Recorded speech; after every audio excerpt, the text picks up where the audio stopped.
Louise, you've written a lot about HCl over the years and its role in digestion. What have you learned? What is your viewpoint now? Good question. I don't think things are as black and white as I once thought, and I only say that because of my own personal experience. What I'm finding, because of the way in which we sit, hunched over our computers, yes, you know, in our cubes, right, in our cubes or in our cars, that a lot of people have some structural problems with regard to the digestive processes because of a hiatal hernia syndrome. And because I myself... Is that common? It is exceedingly common. Wow. It's exceedingly common, and most doctors don't pay attention to it, but I have seen an enormous amount of dysfunction and uncomfortableness. That really, discomfort is the word that I'm looking for, that are associated with this. The inability to take a full breath. We see GERD as being one of the primary examples of a hiatal hernia. So it isn't a lack of or too much acid or not enough acid, but the problem is that poor little stomach is going through the diaphragm. Sometimes it can slide in and out. There are two types of hiatal hernias.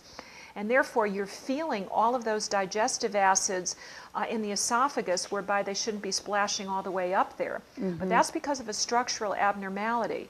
So the thing that I'm telling everybody, because we do believe that 94% of all GERD patients have a hiatal hernia, is that you use some self-health techniques at home to push that little baby down so that your stomach is actually down south where it belongs and not riding high into your chest. So that's what's happening? Your stomach is riding high in the chest? In the chest. Some people feel as if they're having a heart attack and they're rushed to the emergency room, which is why we're finding that digestive ills are the second most important reason that people are going, you know, for urgent care.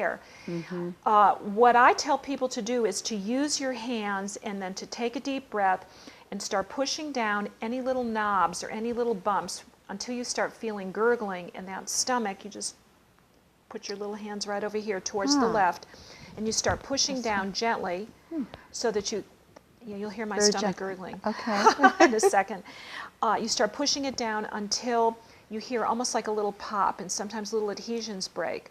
But this is so prevalent among individuals that I'd be remiss if I didn't tell you that I don't think you should be doing an HCl test unless you know that you do not have a hiatal hernia, because you will become very acidic where it'll be discomforting, and you don't want any kind of corrosion or irritation going on in the esophagus. So just push down until you hear the gurgling. You push down until you hear the gurgling, or you can take first thing in the morning, at least 2 big glasses of water. Get on that mini trampoline that's so good to start removing the, giving your lymph a full workout, and we'll start flushing out any of the toxins and some of the overloaded water that may be held in your tissues.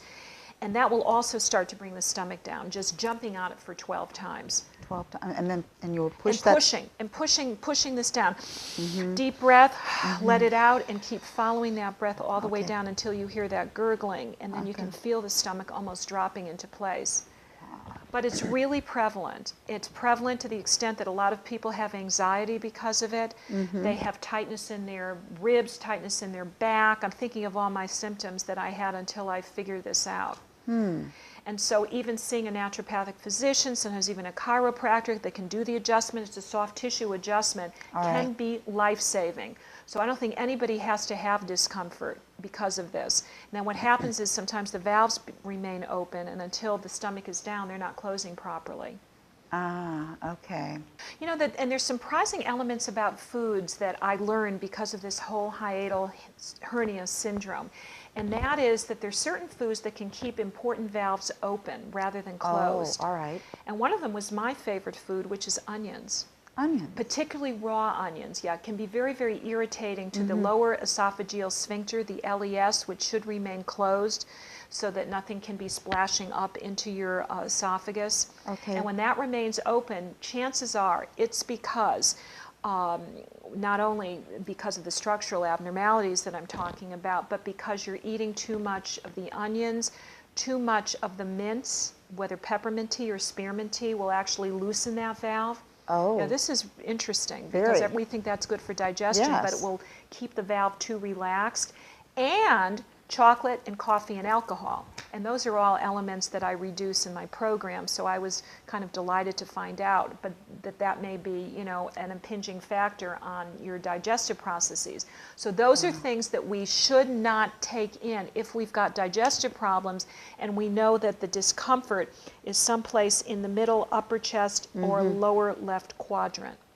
Okay, so chocolate, coffee, and alcohol will contribute to this too. Well, they'll make that sphincter, the lower esophageal sphincter, the LES, weaken, which is a muscle, and it will weaken the muscle tension.